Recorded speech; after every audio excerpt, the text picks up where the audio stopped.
ಎಲ್ಲರಿಗೂ ನಮಸ್ತೆ ಸ್ನೇಹಿತರೆ. ವರ್ಷಗಳು ಕಳೆದು ಹೊಸ ವರ್ಷ ಪ್ರಾರಂಭವಾಗುತ್ತಿದ್ದಂತೆ ಪ್ರತಿಯೊಬ್ಬರೂ ತಮ್ಮ ಜೀವನದಲ್ಲಿ ಬದಲಾವಣೆಯನ್ನು ನಿರೀಕ್ಷಿಸುತ್ತಾರೆ.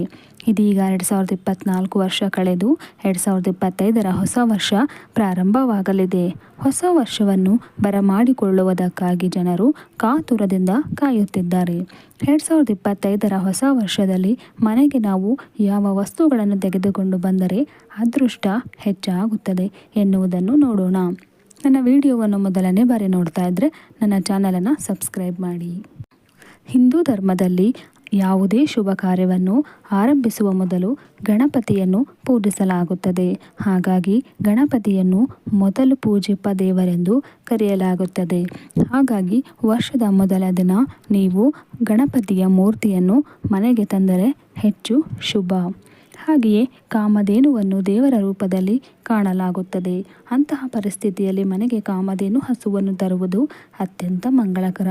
ಹೊಸ ವರ್ಷದ ಮೊದಲ ದಿನದಂದು ಕಾಮಧೇನು ಹಸುವಿನ ವಿಗ್ರಹ ಅಥವಾ ಮೂರ್ತಿಯನ್ನು ಮನೆಗೆ ತರುವುದು ಮಂಗಳಕರವಾಗಿದೆ. ಹೊಸ ವರ್ಷದ ಆರಂಭದಲ್ಲಿ ಮನೆಯಲ್ಲಿ ಆನೆಯ ವಿಗ್ರಹವನ್ನು ಇಡುವುದು ತುಂಬ ಮಂಗಳಕರ ಎಂದು ಪರಿಗಣಿಸಲಾಗಿದೆ. ಶುಭ ಫಲಿತಾಂಶಗಳಿಗಾಗಿ ಬಿಳಿ ಬಣ್ಣದ ಆನೆಯ ವಿಗ್ರಹವನ್ನು ತರುವುದು. ದಕ್ಷಿಣಾವರ್ತಿ ಶಂಖವನ್ನು ಲಕ್ಷ್ಮಿಗೆ ಪ್ರಿಯವಾದ ವಸ್ತುವೆಂದು ಪರಿಗಣಿಸಲಾಗಿದೆ. ದಕ್ಷಿಣಾವರ್ತಿ ಶಂಖದಲ್ಲಿ ಸಾಕ್ಷಾತ್ ಮಹಾವಿಷ್ಣು ನೆಲೆಸಿರುತ್ತಾನೆ.